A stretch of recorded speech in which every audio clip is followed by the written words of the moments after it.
Welcome to Retina Up. I'm Scott Krzywonos. And I'm John Kitchens. John, we hopped on early this morning. This is August 17th before the market opens because we have news from EyePoint Pharmaceuticals. They announced this morning that the LUGANO study data are out. This assessed the safety and efficacy of Duravyu for the treatment of wet AMD. They compared it to Eylea 2 milligram. The biggest takeaway is that the primary endpoint was not achieved in the full data set for LUGANO. This was confounded by what the company is describing as an asymmetric cohort of 9 patients. That's 9 out of 211 patients in the treatment arm. They argue that if you exclude those 9 patients from the asymmetric cohort at what they're calling an ad hoc study, then Duravyu was non-inferior to the competitor arm. So, John, where do you want to start? There's a lot going on.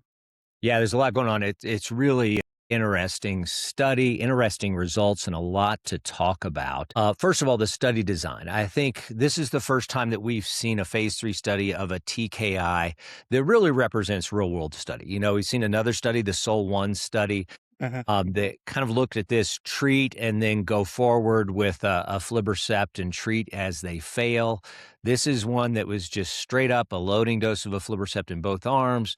You treat with the Duravyu, and it's compared to the aflibercept every other month, as we've seen from View 1 and View 2. The Duravyu is given every 6 months, so we see repeated dosing. A quarter of the patients in this study were previously treated, so that's interesting in and of itself. Usually most wet AMD studies are treatment naive. And it's a non-inferiority study, which is what we're accustomed to. Anytime you're going to compare any treatment to a standard given in a standard way, every other month aflibercept 2 milligrams, which really has become kind of the gold standard comparator, it's going to be a non-inferiority study. Right. And this is, in contrast with what we saw from Ocular Therapeutics, which was a superiority study, correct? Yeah, with a very different dosing paradigm, too. So we went into that. You can watch that podcast to understand how SOL-1 was done and the rationale behind that. So these are complementary therapies, TKIs, right? They would follow, as you described, treatment with anti-VEGF in hopes of extending treatment duration, lowering burden overall. You talked a little bit about the outcomes. Can we talk a little bit about this ad hoc study idea? Because this strikes me as a new concept. We can go into it further in a future podcast, but what are they talking about when they say an ad hoc study?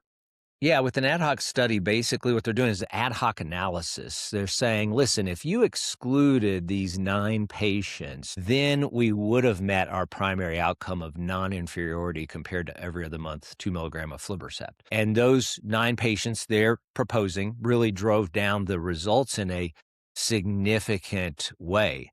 Now, one of the things, and it's mentioned in the press release, was their control group did unbelievably well as far as maintenance of vision. We define maintenance of vision as less than 3 lines of visual acuity lost, and they basically had no patients in the first 6 months lose 3 lines of vision. You compare that to other phase 3 wet AMD studies, and it's about 5%. So this might have been a situation where the control group just did exceedingly well.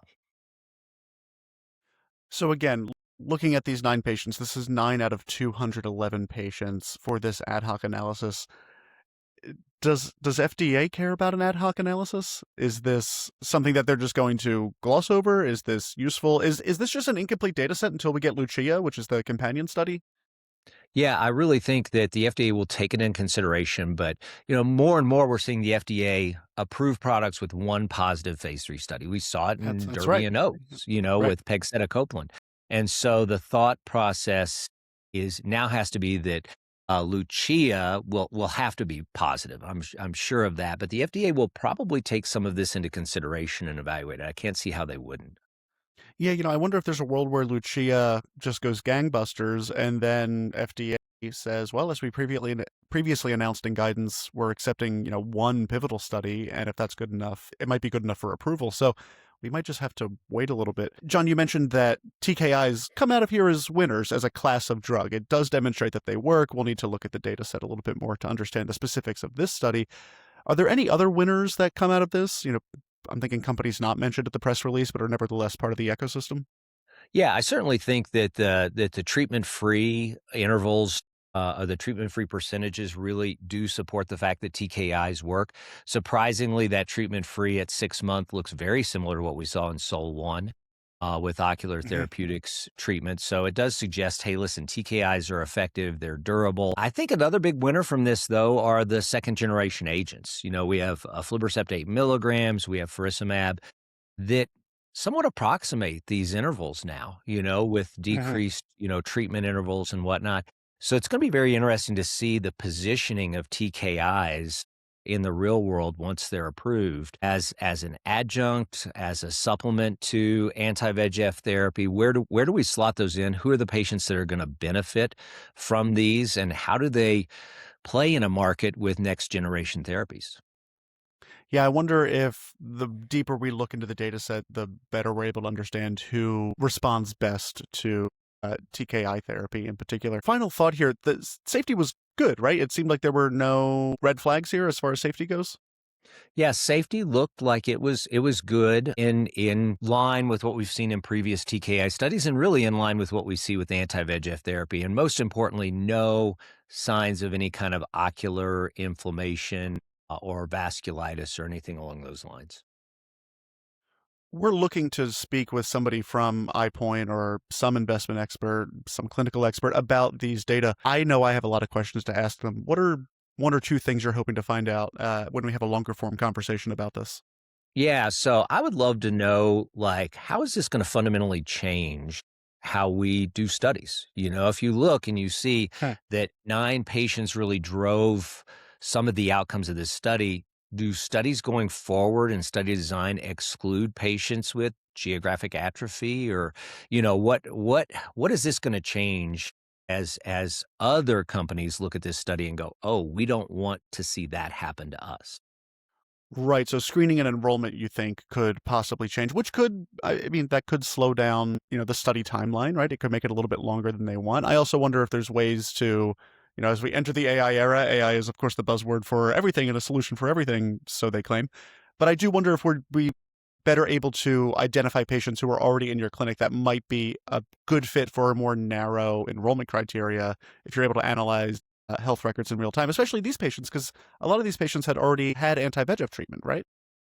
Yeah, the quarter of these patients have been previously treated, which I think is a bold move for a study. With those patients, you're going to have a little bit of a washout period, but including previously treated patients in a wet AMD study, I think helps to enroll the study faster and gives us a little more real world data out there. Right, it better reflects the patients you might actually treat in clinic. Hmm. All right, John. Well, this is just the beginning because, like mentioned earlier, we have the LUCIA study coming out in 2026, sometime in the fourth quarter. We are planning to speak with somebody from EyePoint Pharmaceuticals to further explore these data. But for now, listeners, thanks for coming to listen to our breaking news episode. Stick with us to hear more about these and other exciting pieces of news in retina. Retina Up is an editorially independent podcast supported with advertising. Laura Brown is our production and marketing lead, and Liz Hogan is the head of business development. If you're interested in advertising on Retina Up, have a question for the mailbag, or just have a topic you'd like us to cover, send an email to info@retinup.com.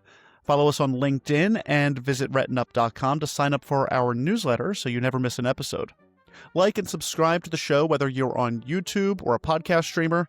Leave us a review if you're feeling generous. And if you like the show or if you found this episode useful, pass it along to a colleague. That really helps us expand our audience.